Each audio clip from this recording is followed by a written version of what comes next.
Welcome to another edition of Dan Factoids, in which we address issues of common concern in divers. In this edition, we're going to be talking about a specific type of benign brain tumor called a meningioma. Keep watching.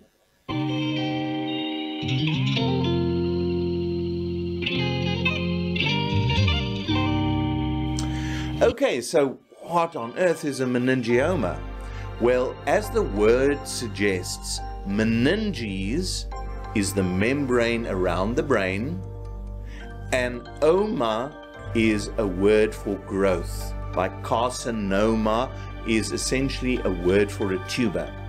So what a meningioma is the membranes around the brain, often including the bone, causing a growth that goes into the brain tissue and can actually become quite large.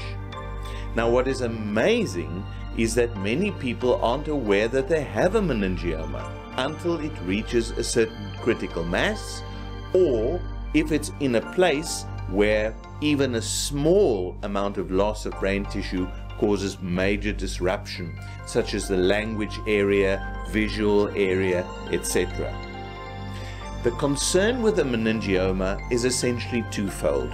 One is the meningioma in a position where it is likely to cause either disruption of function or epilepsy?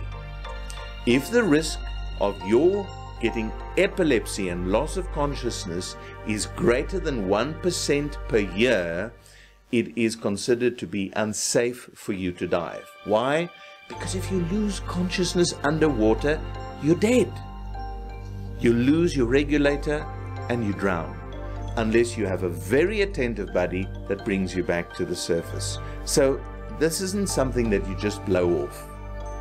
Secondly, we want to make sure that the meningioma isn't so large or in an area of the brain where that in and of itself causes disruption of function, orientation, vision, hearing, or wherever the meningioma is.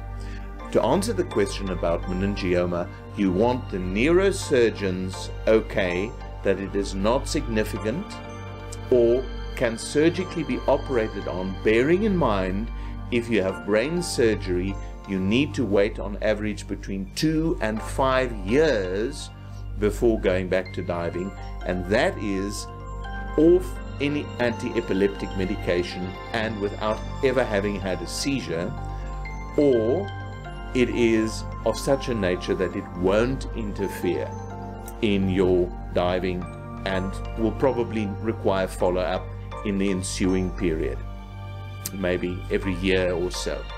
So I hope that answers your question, and until next time, for the rest of you, safe diving.